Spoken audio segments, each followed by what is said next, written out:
बिस्मिल्लाहिर्रहमानिर्रहीम। अस्सलाम वालेकुम। जम्मू कश्मीर के अंदर मुख्तलिफ़ मकामात पर असातिज़ा के लिए ऑर्डर्स जारी किए जाते रहे हैं। फिर से ऑर्डर्स आए हैं।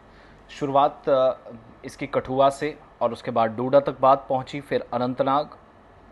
शुरुआती अजला में जम्मू सूबे के दो यानी डोडा और कठुआ इसमें शामिल थे। बाद में चीफ़ एजुकेशन ऑफिसर के दफ्तर से इसी तरह का एक फरमान जारी हुआ अनंतनाग से। फिर कुपवाड़ा तक बात पहुंची, बांडीपुरा से होते हुए बात और आगे बढ़ रही है, लेकिन अभी हम बांडीपुरा वाले पड़ाव पे हैं। राइट नाउ ये जो हुक्मनामा है, अब मुझे थोड़ा सा इस पर ताज्जुब भी है, बाकी सवालात तो हम नहीं उठाएंगे। एहतिसाब को, शफाफियत को, ट्रांसपेरेंसी को, अकाउंटेबिलिटी को यकीनी बनाने की कोशिश अच्छी है।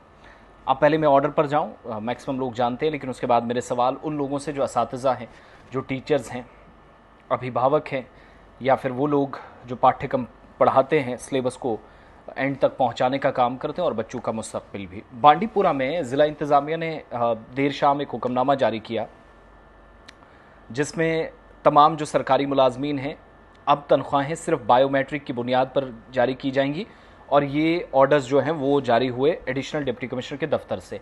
अब मैं ये मुलाजमीन के लिए फ़रमान क्यों इसको बता रहा हूँ, क्योंकि ये तमाम मुलाजमीन या महकमों के लिए ज़रूरी और लाजमी करार दिया गया। वो जो बायोमेट्रिक का निज़ाम है जो ऑलरेडी चल रहा है, और फिर मुख्तलिफ़ किस्म की एप्लीकेशंस हैं जिनका हवाला दिया गया कि अगर इस पर माहाना बुनियादों पर किसी भी किस्म से कोई कमी हुई हाज़िरी में तो तनख्वाह नहीं दी जाएगी, वो हम देखते थे। लेकिन एडिशनल डिप्टी कमिश्नर या एडीसी बांडीपुरा ज़फ़र हुसैन शाल की तरफ से जो ऑर्डर जारी किए गए, डिप्टी कमिश्नर इंदू कंवल जो कुछ दिन पहले जिनने ओहदा संभाला, जब डिप्टी कमिश्नर की ट्रांसफ़र हुई तो ये वहाँ पर गई। इस बात को यकीनी बनाना है कि सरकारी दफ्तर में वक्त के पाबंद तमाम असातिज़ा हों। वो तो हैं मेरी नज़र में, इक्का दुक्का परेशानियाँ रहती हैं, और इसका इतलाक़ ज़िले भर के सरकारी दफ्तरों में काम करने वाले जो तमाम मुलाजमीन हैं, तमाम अहलकार हैं, तमाम महकमे हैं, उनके ऊपर है। फिर ऑर्डर में आगे क्या बात कही गई कि हर डिस्ट्रिक्ट और सेक्टोरल जो ऑफिसर्स हैं उनके साथ ड्राइंग एंड डिसबर्सिंग ऑफिसर्स यानी डीडीओज़ को हुक्म पर सख्ती से अमल दरामद करने या इस बात को यकीनी बनाने के लिए कहा गया है कि जिन जिन इलाकों के अंदर जो आपका डोमेन है, दायरा अख्तियार है, उसमें आप बड़ी संजीदगी के साथ काम करेंगे। लैतुल-लैल से कोई काम नहीं लिया जाएगा और ना किसी तरह का कॉम्प्रोमाइज़ होगा। अब आखिर में एक दो सवाल कि असातिज़ा से बढ़कर बात तमाम मुलाजमीन तक पहुँच गई जिनके लिए ऑर्डर्स जारी हुए।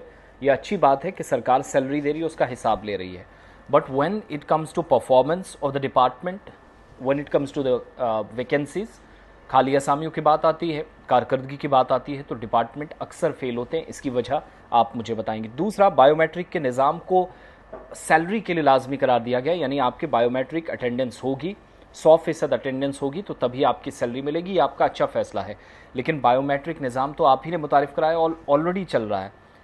तो क्या ये एतराफ़ है गवर्नमेंट का या हुकूमती सतह पर कि still there are failures?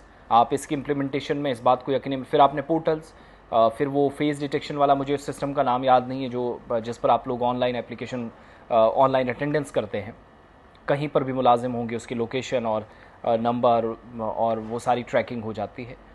After all this compulsions, all these compulsions, cross the fingers, you are saying that confusions and chaos, finally you're reaching the same destination from where you start education department, जो जम्मू कश्मीर के अंदर जिस पर ज़्यादा जिम्मेदारी थी।